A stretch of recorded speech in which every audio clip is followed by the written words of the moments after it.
y'all, it's Maya. What's up, it's Carter, man. So what are we doing today? Today we are going down memory lane, man. We are riding through my hometown.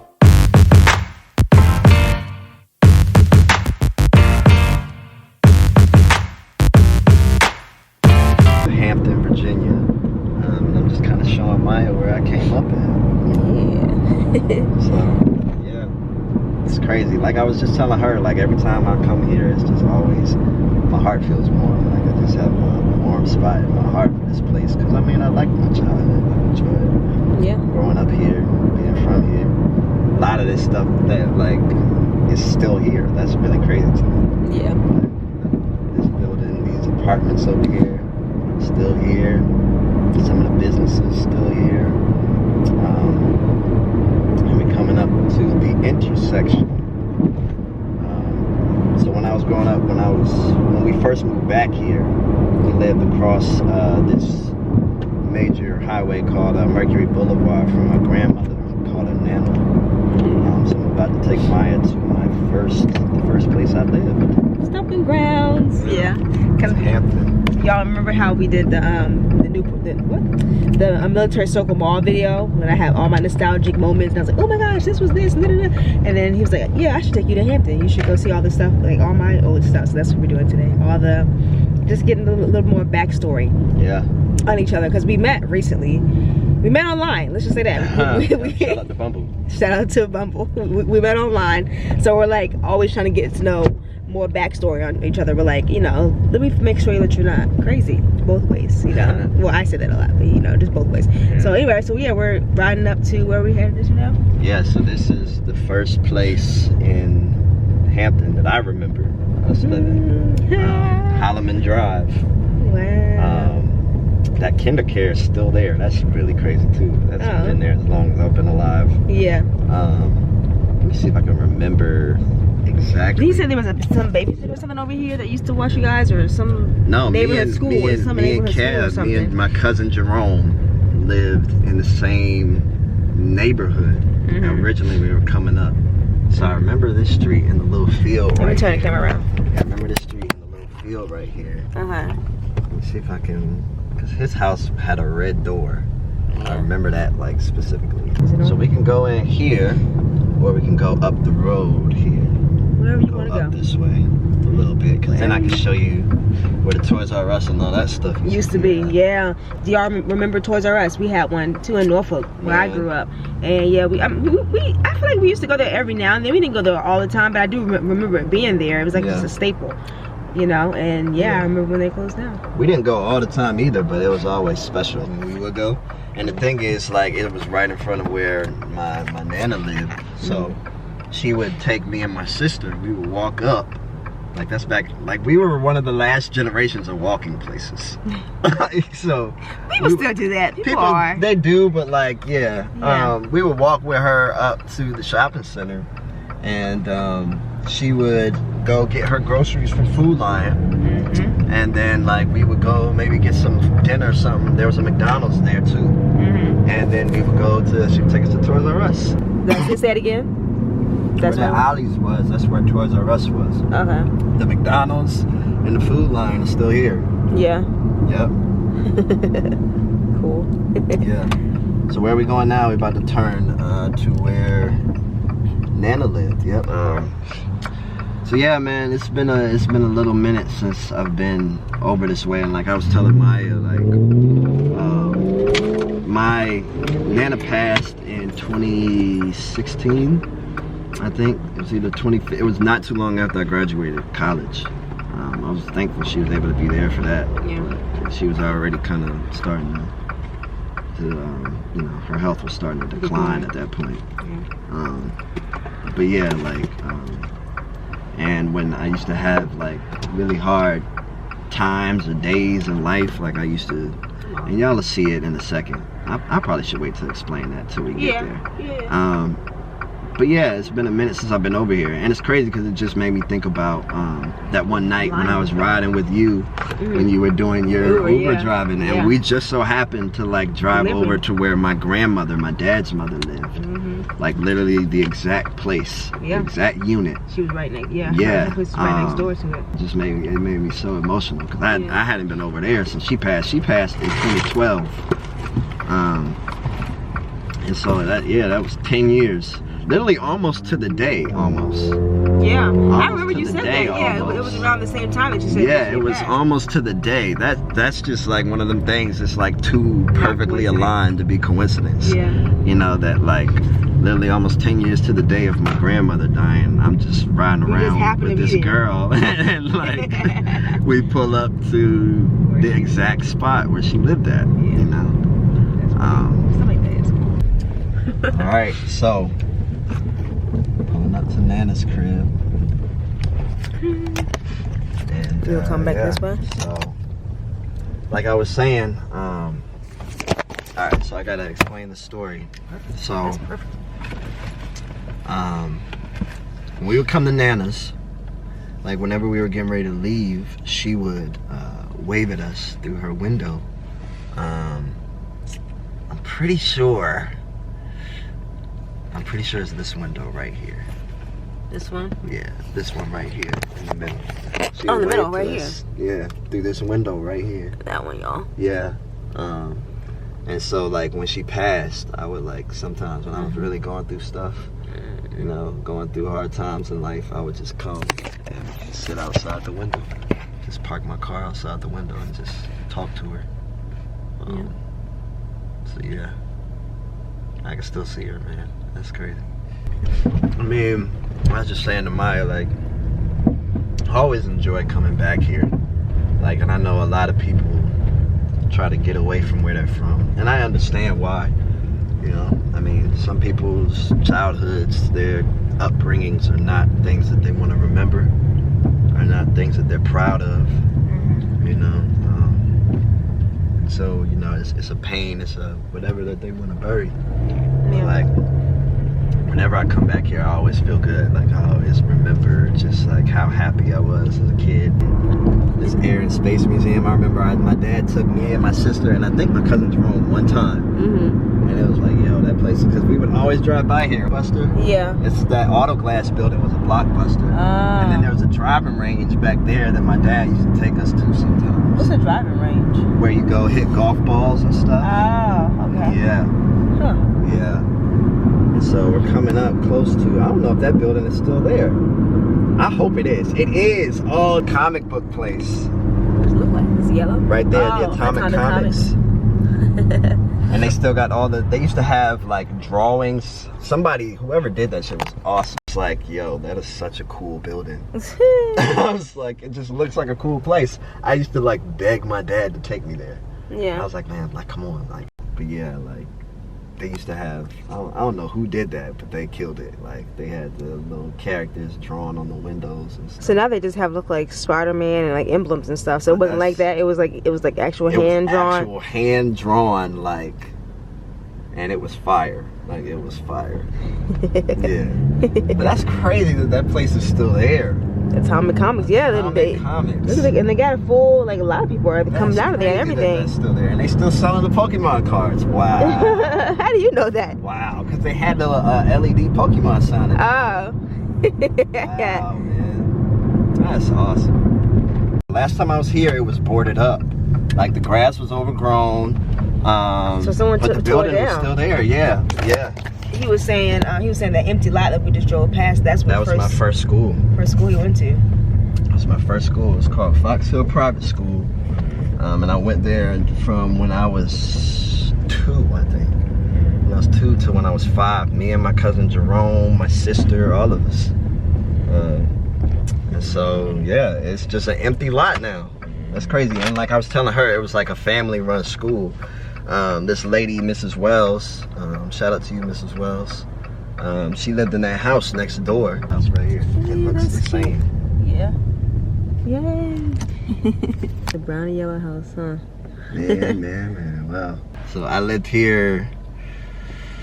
We were, I can't remember. I was either 7 or 8. And we lived here until I was like 11, Yeah. Mm-hmm. It's good times. It was good neighbors. Yeah. I lived next door to this girl named Chica. Mm-hmm. Shout out to you, Chica. Her dad, I can't remember. I think they were Nigerian. I can't remember. Apologies. I can't remember exactly where in Africa they were from. But yeah, her dad like grew this garden in the backyard, in their backyard, and he had like all kind of like fruits and vegetables and stuff. Like, they were cool. So we would be playing all the time. She had an older sister, and then she would be in our house. I don't think we ever went in her house, but she would be in our house. I can't remember where everybody lived. I know there were these three brothers, Jacob. Jacob's the only one I can remember because he had like very white, brown, blonde hair, and he was like always in character as somebody. Like he was, like a costume. Yeah. Like seriously. I'm so into today. Yeah. He was like always like he was a costume kid, one of those costume kids. Yeah. So he was like ready for the Halloween party year round. Yeah. Which like there was this kid named Joel. I think he was in this house right here, the big white one, and they had a Halloween party one time at their house. That shit was cool. And then there was this girl Leah that was somewhere on this side. Yeah, had a lot of cool neighbors on this block. So we're pulling up at the second place that I lived out in Hampton. So that's Spratley over there. Played soccer over there, basketball. Yeah, I remember I had my first basketball tryout over there. I walked in the gym. I see kids twice my size flying around, like jumping, doing all this stuff. I was like, nah. I didn't think I was good enough. I was like, I'm not big enough. Like, no way. I was freaked out. I was like, nah. So you didn't even try out? Not that day. I did not. You talked yourself out of doing it? I sure did. No. I sure did. Lil Carter was not like, nah. Were you rehearsing with anyone? Did you tell anyone you were gonna do it? Did you tell your dad or anyone? Oh yeah, my dad took me to do it. But you decided you were gonna do it. I couldn't, man. I was like, man, like, yeah. I walked in and I allowed myself to be intimidated. I was like, like I see these kids that are way bigger than me, like doing way more shit than I thought I could do at the time. Like, well, I don't think it's on this. I think that's a similar kind of thing for us as far as like talking ourselves out of things. At least we used to do that, not so much anymore. That's something that we've talked about before, how like I've done the same thing. I was like, I don't know if I can do this because of this, I don't know if I can do this because of that. It's something that I used to do as well, like talk myself down off of doing things, and like I didn't really have anyone to, like, no one that I knew at the the time was pushing me to do it anyway. You know what I'm saying? So it was like either I was gonna do it on my own, which I would talk myself out of. And the thing with me, I would like try to do things, but anyway, they painted it over. It turned out fine. Because it looks like this house. It looks like probably if it was big and red. Yeah, they probably did. Burnt orange and just ugly, but it looks like this house. Yeah, the shape is similar. Yeah. Right over here. What's the story? I don't think it was a 7-Eleven all the time, but like, my dad used to walk us up here, and we would get Twinkies. We used to think that was like the best thing ever. Like I don't even remember if it was like a part of anything that he was doing or whatever, but we would come up to the corner store and he would get us both Twinkies, and that would like make the whole week. He'd be killing them Twinkies on the way home. Like, oh my God, this is the best thing ever. I don't even know if they use this building anymore. Yeah. But yeah. It's one of the oldest churches, I think, in Virginia, but definitely it's like the third oldest in Hampton. Wow, it's a beautiful, it's a huge church. Yeah, man. Spent a lot of time here as a youngster. Literally from the time I was 4 to like when I was 14 years old, man. Wow. In this building. Man. Yep. Met a lot of my close friends, like, a lot of lifelong people that I know at this place. And it's a big church. Like I was telling Maya, like it really did a lot for me as a black man, because like I saw like black men who were intelligent, who were some of the best dressed people I've seen to this day, who were like, leaders in their communities and in their families, like, and it was just really inspiring. It was a lot of like older black men that I looked up to. It kind of influences how I am now. Like, I was telling her earlier, I was telling her earlier that like, because she was talking about the way I dress and stuff, like, and you know, coming to understand that, like I told her earlier today, like I went to private school basically up until the time I was like 11, 12 years old. So I can see how that influenced. So like I was wearing uniforms up until that time. The neat dressing, and so, tucking in shirts and stuff. But it was also like my dad dressing me like a certain way, and then these guys, like the people you look up to, dress a certain way and carry themselves a certain way, you know, and set the standard for me that like, you know, a strong black man carries himself a certain way, looks a certain way, you know. Yeah. And so like this was kind of like my early I don't know, just the city in general, which I really appreciate, was just like an early glimpse of like black excellence for me, like a super black society. Like I told her, I probably could count the amount of white people I knew on one or two hands up until the time I was like 11 years old. And I think that was good for me because it really like grounded me in a sense of like blackness is not what we've learned stereotypical shit says it is. It's not even close. Like, you know, black people are beautiful, they're intelligent, you know, they got swagger, you know what I'm saying? Like, you know, yeah, being black is something to be proud of, it's something to relish in, you know, and this place did that a lot for me. I was telling her about, you know, one of the coolest times like down here was, you know, this event called Bay Days. If you from Hampton, if you a real Hampton person, you know what I'm talking about. Like Bay Days used to be lit, man. So, you know, we'd be here, you know, yeah. And I used to be around the men a lot because my dad was in like the men's ministry and stuff. And one thing I appreciated about my dad growing up, like anything he was doing, like he was always bringing me along. Like always bringing me along to kind of see, you know. And so I'd be. Can you sit up in the light? Yeah. There. There you go. Well, it's cool. Yeah, I'm a sloucher. I'm sorry. But yeah, like my dad was always bringing me along. And so I'd be with him. You know, they'd be doing a little fish fry out here early on.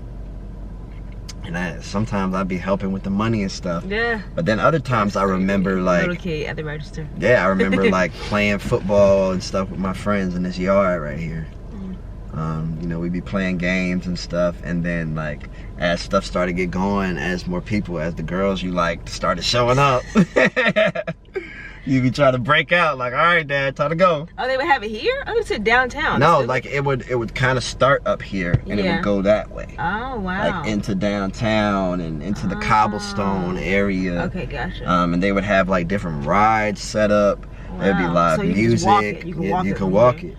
Yeah, wow. There'd be vendors and stuff, like. That's a good location. You know, I'm sure they still do it, you know. I don't think they do. I think they stopped. Like I had looked it up a while ago because like I got nostalgic on one of these trips and wanted to go. Yeah. And like, I don't think they do it anymore, which is sad. Like that was a very memorable part of like childhood. I very much remember like hanging out with my friends and crushes and stuff. Like, yeah. They had like a haunted house because it would happen in like September. It would happen in like September, so they had like a haunted house festival a couple of times. Like it was cool. That's cool. It's very cool. It was just cool, like growing up here. It's Hampton University, right? Isn't it? Hampton University is down that way. Yeah. I feel like I see one of their buildings. Yeah, Hampton University is down that way. That was another place like here and HU are kind of in tandem in terms of like just really like painting this positive, strong picture of blackness for me very early on in my life, because we were right in their backyard, and my dad, I'm the only person in my family who didn't go to a HBCU, and so like my dad was always taking us over there for games and stuff with his friends and all that. And so, like, I got to see what that culture was like. Yeah. Yeah, because neither one of us went to HBCU. We both went to VCU, so. But I grew up near Norfolk State, so we both got to experience that culture, to see that culture. Growing up. Yeah. And yeah, it's a fire. It's so cool. Yeah, it really is. It's so cool. It really is. So, yeah, I don't feel like I don't think we missed out, because I mean, of course, it's different when you're actually there, but as far as, like, not having experienced it at all, we experienced it a lot, just not actually attending the school. Not in the collegiate experience. Yeah. But like, yeah, that's why I say, like, you know, my childhood was kind of that experience for me. Yeah. Like, was that profound black experience for me. Yeah. Like, where, like, Hampton Roads is a very black area. The whole Yeah. Hampton Roads well, is yeah. pretty. But this city and I didn't specifically, realize I mean, that like, until, I moved you know, away. Yeah. this is where, you know,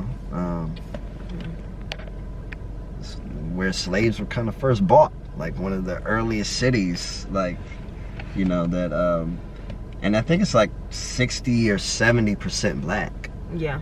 Yeah, it's like a very black place. So, like, you know, growing up here really gave me strong roots in that identity. I just really appreciated my upbringing here. Like I was saying earlier, like, when I think of this place, like, I don't know, it just holds a special place in my heart because, like, you know, it was just, when you think about, and we all do, when you think about, like, your childlike innocence and how pure, like, being a child was, like, you no responsibilities or expectations or, you know, no ideas of what other people are living like to make you feel lesser than, you know what I mean? Like, I really just appreciate it. Even now, knowing that, like, that other people were growing up, I wouldn't trade mine. Like, I loved growing up here. I always, like, loved coming back here and just seeing, you know, all the places and, you know, yeah, I'm just always gonna have a special place in my heart for Hampton. So, you know, I'm glad you rode around with me. Yeah. Got to see a little bit of, you know, what makes me me, pretty much. That was fun. So thank you guys so much for watching. Like, comment, subscribe. Yep. We'll talk to y'all later. Holla.